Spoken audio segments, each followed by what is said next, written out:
हमारे साथ मौजूद हैं मुशीर खजाना खैबर पख्तूनख्वा मुजम्मिल असलम। बहुत शुक्रिया इंडिपेंडेंट उर्दू को टाइम देने के लिए। सबसे पहले ये बताइएगा कि वफाक ने अभी बजट अनाउंस नहीं किया, बजट उनका अभी पेश नहीं हुआ और उससे पहले खैबर पख्तूनख्वा हुकूमत बजट पेश कर रही है। इसकी क्या वजह है? देखिए जी, अगर वो ऐलान ना करें तारीख तो क्या हम भी बजट ना दें? तो वो तो अभी तक तारीख ही तक नहीं पहुंच रहे। वो तो अभी तक आईएमएफ की जो है ना पूजा पाठ में लगे हुए हैं और उन्हीं के साथ डिस्कशन कर रहे हैं और उनसे हुक्म जो है ले रहे हैं। तो अब पता नहीं कब उन्होंने देना है। अखबारों में पढ़ा था कि 7 तारीख को या आंखों से गुजरा था कि 7 जून को वो बजट देंगे। इतना भी इनको नहीं एहसास कि एक तो ये इतना अहम बजट है और जिसमें इनको आईएमएफ के साथ जाना है।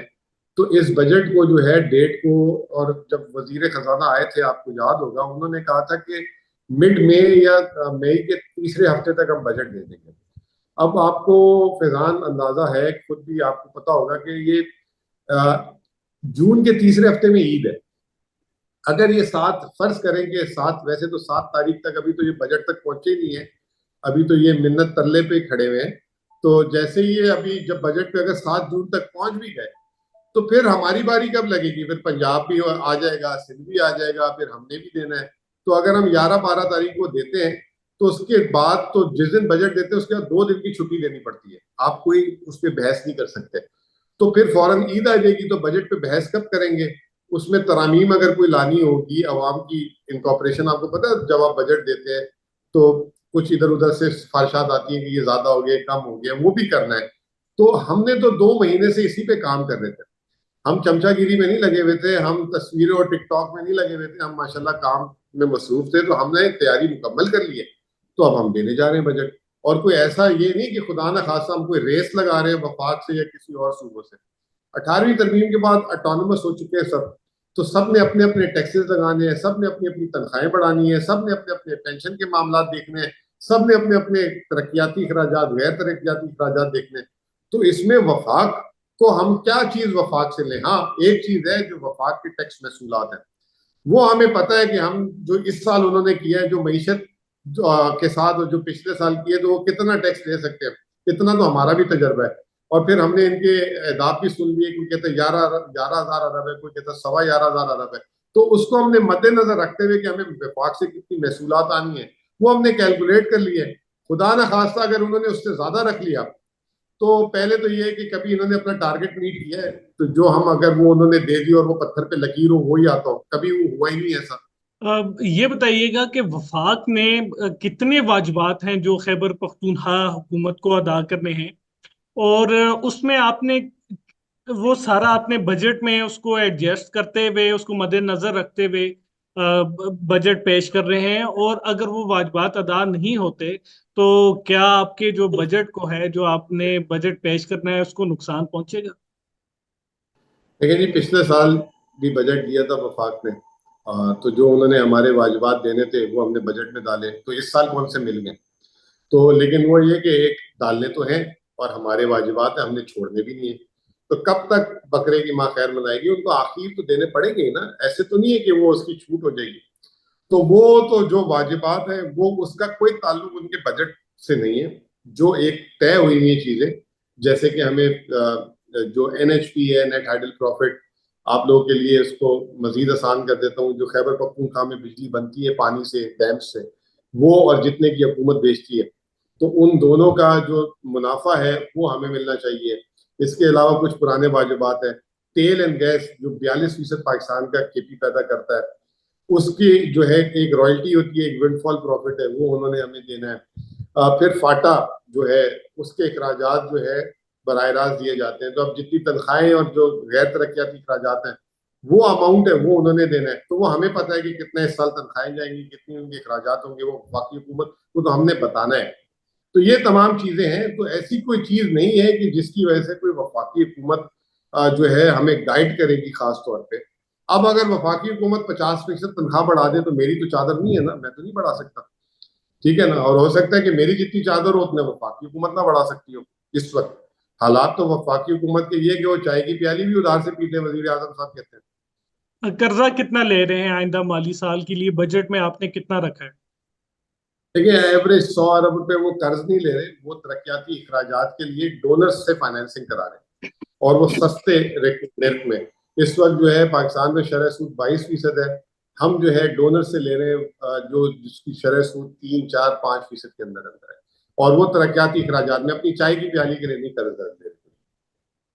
अब बजट पे बात कर लेते हैं। इस बजट में कोई टैक्सेस आप ज्यादा कर रहे हैं, कोई ज्यादा आपने टैक्सेस बढ़ा रहे हैं, या कहीं पे टैक्सेस की कमी कर रहे हैं इस बजट में?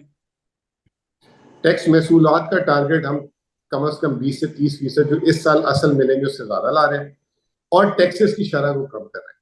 हम ईज ऑफ डूइंग बिजनेस को प्रमोट करेंगे, लोगों को टैक्स नेट में लाएंगे। ये हमारा जो बजट है, ये जो है रिसोर्स मोबिलाइजेशन का बजट होगा। मकामी जैसे कहते हैं महसूलात, उस पर हम काम कर रहे हैं कि उसमें भी इजाफा हो, और फिर रीडिस्ट्रीब्यूशन ऑफ वेल्थ हो, यानी कि जिन पे टैक्स बनता है उनसे ले और एक आम आदमी और रिलीफ की शक्ल में दे। सबसे ज्यादा फोकस हमारा जो होगा इस साल वापस से जो है फलाई कामों में होगा, सेहत कार्ड, और इस दफा हम रोजगार स्कीमें भी ला रहे हैं, और ऐसी जा रहे हैं जो खान साहब की हुकूमत, वफाकी हुकूमत में होती थी, जिससे पूरे केपी में रोजगार, जो एक आम आदमी, छोटा है आदमी जो नौकरी की तलाश में मारा मारा फिरता है, अब उसको नौकरी के लिए जो है ना लोगों के एड़ियां नहीं रगड़नी पड़ेंगी। उसको भी हम एक मौका देंगे कि वो कर्ज ले सके, और वो उसका सूद हम भरेंगे, और वो अपना कारोबार अपने हुनर के हिसाब से करेगा। कर्जे की बात की, नौजवानों के लिए भी कर्जा है। इसकी जो इसका सूद है वो ये बिल्कुल इंटरेस्ट फ्री होगा, या उसको आप उन बोझ जो है नौजवानों में कम डालेंगे, हुकूमत ज्यादा रखेगी? इसका क्या फार्मूला तय किया? इसका जो है पूरा का पूरा कर्ज जो है उसका जो सूद होगा वो हम अदा करेंगे, और उसकी जो सर्विस चार्जेस होंगे, जो लोन लेगा, जो बैंक लेता है 2-3% जो भी लेगा, वो सिर्फ उसको अदा करना होगा। सूद पूरा का पूरा हम अदा करेंगे। ख्वाजा आसिफ वजीर दिफा हैं, उन्होंने एक इल्जाम लगाया था कि पीटीआई रहनुमा इसमें शामिल हैं, खैबर पख्तूनख्वा के, जो जाली सिगरेट का काम करते हैं, और उससे वो 200 से 300 अरब रुपए का नुकसान कर रहे हैं टैक्सेस में। अब इनको ये नहीं पता कि आज वफाकी हुकूमत, जो सबसे बड़ा टैक्स पाकिस्तान में जमा होता है वो सिगरेट से होता है, और उसका जो टोबैको है उसकी 80% पैदावार केपी हुकूमत में होती है। ये वाहिद एग्रीकल्चर कमोडिटी है जिसका जो है बाकी सूबों और वफाक को फायदा हो रहा है। अभी एक तो हम इनको, ख्वाजा साहब को कल पता लगेगा कि ये जिसकी बात कर रहे हैं वो टैक्स अब हम मकामी लगाने जा रहे हैं, सूबाई लगाने जा रहे हैं। अब हम सूबे के लेवल पे इसको रिकवर करेंगे। 250 अरब रुपए सिर्फ इस साल FEDs में जमा होगी। ख्वाजा साहब को इतनी परेशानी है ना टैक्सेस की, और इतनी, तो 1100 अरब रुपए के नैब के कवानीन माफ ना कराते, अभी तक दुबई लीग वालों के पीछे पड़ जाते। उसमें तो सत्तू पी के सो गए, क्योंकि उसमें एक ही शहजादा है, कभी दुबई लीग में इसका नाम आता है, कभी पनामा लीग में नाम आता है। और इसके बाद जो $1 अरब की जो गंदम इंपोर्ट की है, उस पर भी थोड़ी सी ख्वाजा साहब जो है ना मेहनत कर लें। 1 अरब रुपए, $1 अरब जो है 280 अरब रुपए बनते हैं पंजाब में। जहाँ पे ये सिगरेट बिकते हैं बगैर टैक्स के, उन दुकानों पे जरा सा रेड करें जाके, ताकि वहां बिके ना। ये बताइएगा कि जो पाकिस्तान के वजीर खजाना है मोहम्मद औरंगजेब, और वजीर आजम पाकिस्तान शहबाज शरीफ, आपने इनको कुछ खतूत लिखे, और अगर लिखे तो उनके क्या जवाब आए? देखिए मैंने जब खतूत लिखे थे तो पेशावर से अगर आप बाय रोड भी जाए ना तो 1 घंटा 20 मिनट में पहुंच जाते हैं इस्लामाबाद ना। तो मुझे लिखे हुए कोई जो है ना कोई 6 हफ्ते हो गए खत। तो मुझे ऐसे लग रहा है कि मैंने इस्लामाबाद में नहीं, हॉलैंड में खत भेजा है। अगर हॉलैंड में भी होता ना तो वो बाय रोड भी जाता ना खत, तो वो भी जो है ना 1 आध हफ्ते में पहुंच जाता। तो ऐसे लग रहा है कि मैंने पाकिस्तान के वजीर खजाना और एक सूबे के जो है मुशीर की हैसियत से उनको खत भेजा था। कोई मतलब खुदा ना खास्ता कोई ऐसा दुश्मन भी नहीं था, और ना मैंने उनसे कोई ऐसे कहा था कि आप हमें कर्ज दे दें या हमें कोई इजाफी पैसे दे दें। अपने पैसे मांग रहे थे। तो ऐसा लग रहा है कि जब आपने किसी से पैसे लेने और वो बंदा मुंह छुपा रहा होता है ना, छुप रहा होता है इधर उधर, ऐसा कोई रवैया लग रहा है। तो उन्होंने एक खत का जवाब तो छोड़े, एक्नॉलेज भी नहीं किया वहां से कि जी आपका खत मिल गया, हम इसको देख रहे हैं, कंसीडर कर रहे हैं, we will get back to you. तकरीबन मैंने सर जो वफाकी हुकूमत को 7 खतूत तो मैं लिख चुका हूँ, जिसमें अच्छा। वजीर खजाना को भी 3 से 4 जा चुके हैं, FBR को भी, पेट्रोलियम मिनिस्ट्री को भी, पानी और बिजली के वजीर को भी। किसी ने जहमत नहीं की।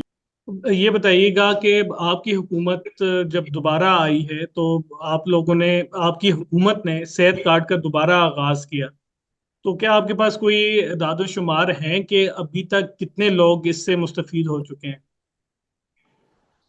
सबसे पहले तो अल्लाह का शुक्र है, हमने वो जो है ना तस्वीरों वाली वैगनें भी जो है ना इंट्रोड्यूस कराई। हमने जो है ना हर अस्पताल का दरवाजा खोल दिया है, चाहे वो निजी हो चाहे सरकारी हो, आम आदमी के लिए।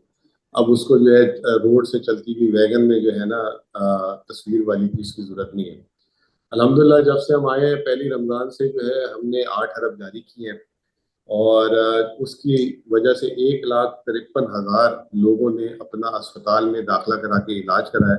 वापस से बता दूं, 1,53,000 लोगों ने, जिसमें औरतों ने 80,500 लोगों ने जो है इलाज, औरतों ने इलाज कराया। और जो मर्द हैं हजरात, उन्होंने 72,764 मर्द हजरात ने इलाज कराया। अल्हम्दुलिल्लाह हर बीमारी के अलावा हम फ्री मेडिसिन भी प्रोवाइड करते हैं। और अगले साल का ये जो बजट कल हम पेश करने जा रहे हैं, इसमें भी हमने दवाइयों के लिए बहुत बड़ी रकम रखी है, फ्री दवाइयों के लिए। अच्छा, ये बताइएगा कि 9 मई के जो वाकयात हुए, एहतजाज हुए, उसमें कुछ खबरें भी आई कि तोड़ फोड़ हुई, रेडियो पाकिस्तान की एक इमारत है उसे नुकसान पहुंचा किसी हद तक, तो आपने अपने बजट में उसकी रेनोवेशन के लिए, उसकी बहाली के लिए कोई रकम मुख्तस की है? अच्छा, मजे की बात यह है कि सूबाई अमलाक में तो किसी में कोई ऐसी कोई खबर नजर नहीं आई, क्योंकि मैं खुद भी सूबाई हुकूमत का हिस्सा हूँ। कोई सूबाई एसेट, अगर कोई वफाकी एसेट का कोई ऐसी चीज है तो यहाँ पे मैं घूमा फिरा हूँ तो मुझे कोई खास नजर नहीं है। अगर कोई है तो जरूर, क्योंकि हमारा पाकिस्तान है, उसकी तामीर और तरक्की हमारा जिम्मा है, तो वो उसकी जरूर करेंगे। लेकिन अभी तक कोई खास ऐसी कोई चीज नजर नहीं आई कि जो जिसके लिए जो है कोई फंड की जरूरत हो। लेकिन जरूर अगर कहीं है, केपी के हद तक मैं बात कर सकता हूँ, केपी के बाहर तो हम पैसे नहीं खर्च कर सकते, तो जरूर बताया जाए, निशानदेही करें, हम करेंगे। क्योंकि हमने तो 9 मई के वाकयात की मजम्मत की है।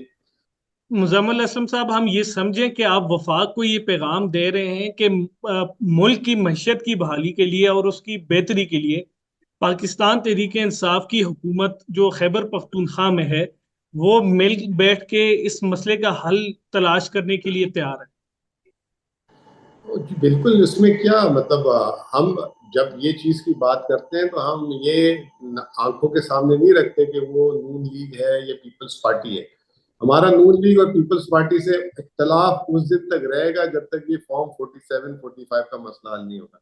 लेकिन जब हम मुल्क की मईशत के बारे में बात करते हैं तो दो ऑफिसर्स बात कर रहे होते हैं, ना मुजम्मिल असलम बात कर रहा होगा, ना औरंगजेब, ना अली अमीन साहब बात कर रहे होंगे, ना शहबाज शरीफ साहब बात कर रहे होंगे। वजीर आजम और सीएम, यहाँ का मुशीर खजाना और वहाँ का मुशीर वजीर, वहाँ पे भी मुशीर खजाना ही, जब खैर वो भी वजीर खजाना हो गए, वो बात कर रहा होगा। तो ये बहुत इंपॉर्टेंट है। आपके सामने अभी देखें इन्होंने कितनी बुरी हरकत की है। परसों हफ्ते वाले दिन SIFC का इजलास है, जिसमें तमाम मुल्क के वजीर आला को, वजीर आजम साहब की चेयरमैनशिप में जो है इजलास हो रहा है, तमाम वजीर आला को बुलाया, केपी के वजीर आला को दावत दी। अब ये बताएं कि ये दुनिया को मैसेज दे रहे हैं कि SIFC के थ्रू सरमायाकारी करें, SIFC जो है यूं है। अच्छा, उसमें सबसे जो हॉट आइटम है, जो वो सारे केपी के हैं, उसके आप वजीर आला को ही नहीं बुला रहे।